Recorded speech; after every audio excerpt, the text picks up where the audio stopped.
don't just want the news, they want the truth. What others hide, I bring to you with evidence.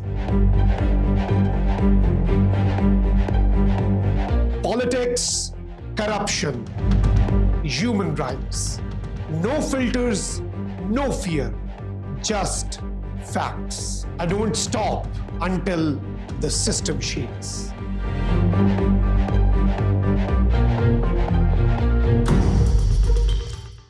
This is Trending Daily and I'm Makhdoom Shahabuddin. Pakistan's moment on the global stage is no longer theoretical. It is unfolding in real time and it is unfolding in Islamabad. At a time when global tensions are rising and diplomatic space is shrinking, Pakistan has stepped forward not as a spectator, but as a facilitator, hosting high-level engagement between the United States and Iran.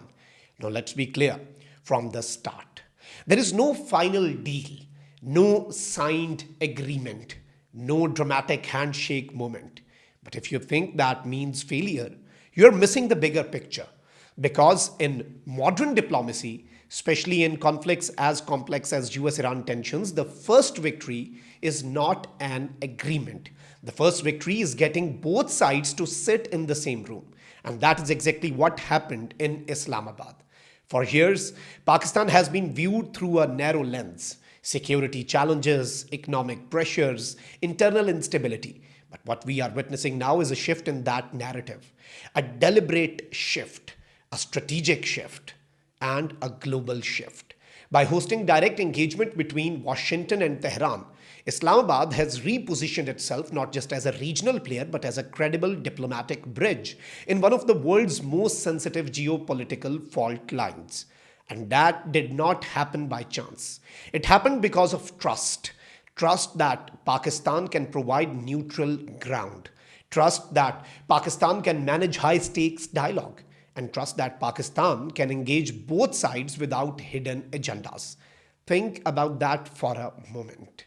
Two adversaries with decades of hostility, deep mistrust, and conflicting strategic interests, agreeing to sit across the table in Islamabad. That alone is a signal, a powerful one. It tells you that Pakistan is no longer being seen as part of the problem. It is being seen as part of the solution. Now, according to sources, these talks were not symbolic or superficial.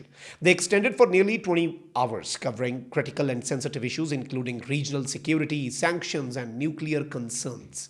These are not easy topics. These are not issues that get resolved overnight. These are the kind of issues that require sustained engagement, multiple rounds of negotiation, and careful trust building over time. So again, the absence of a deal is not the story. The story is that the process has begun.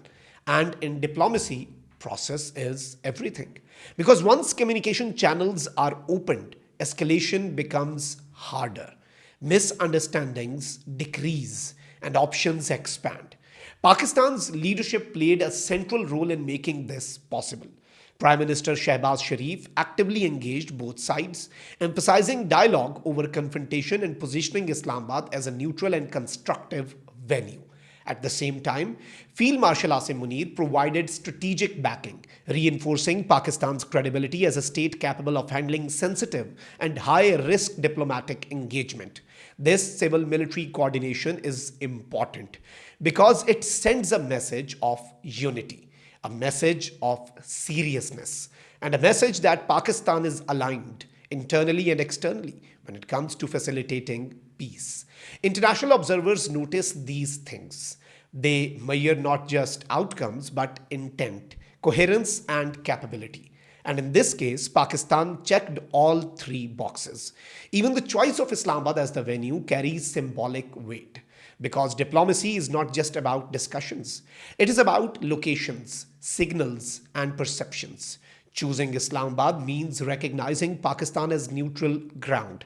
Choosing Islamabad means acknowledging its relevance. And choosing Islamabad means trusting its ability to host without bias. That is a major shift Global reactions so far have been cautiously optimistic. Analysts believe that while immediate breakthroughs were unlikely, the talks have created momentum. And momentum in diplomacy is currency. It can be built, it can be sustained, and if managed correctly, it can eventually lead to tangible outcomes. More importantly, the mere existence of communication channels reduces the risk of sudden escalation. Because when dialogue exists, crisis can be managed. When dialogue disappears, crises explode. Pakistan, in this case, has ensured that dialogue remains alive, and that alone is a strategic achievement. Now, let's talk about something equally important: the impact on Pakistan's global image. For years, international narratives around Pakistan have been dominated by challenges. But today, the narrative is evolving. Today, the headlines are different. They are talking about diplomacy, about mediation, about constructive engagement. And that shift matters because perception shapes policy, and policy shapes opportunity. A stronger global image can translate into stronger diplomatic relationships. It can open doors for economic partnerships. It can attract investment, and it can reposition itself as a country that contributes to stability rather than being defined by instability. There is also a deeper strategic layer to this.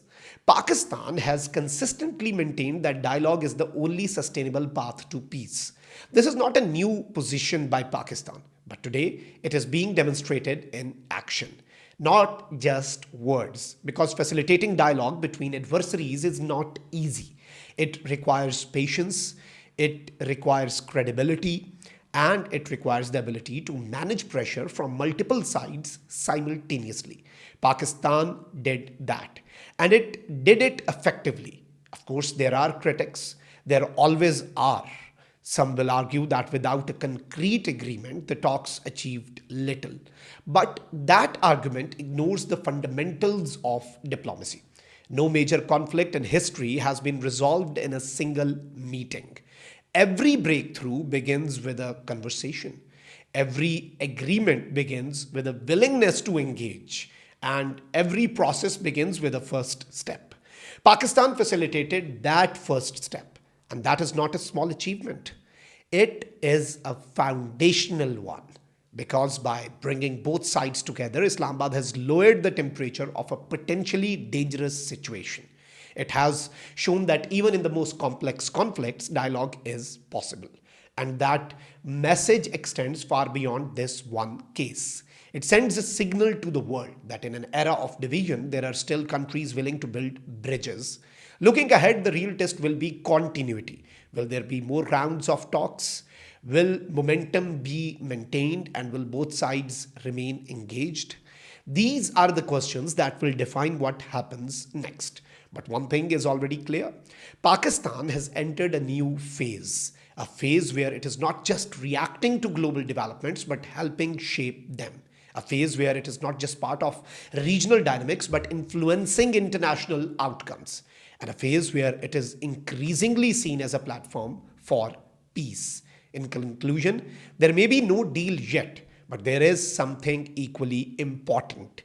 A door has opened, a channel has been created, and a pathway has been established.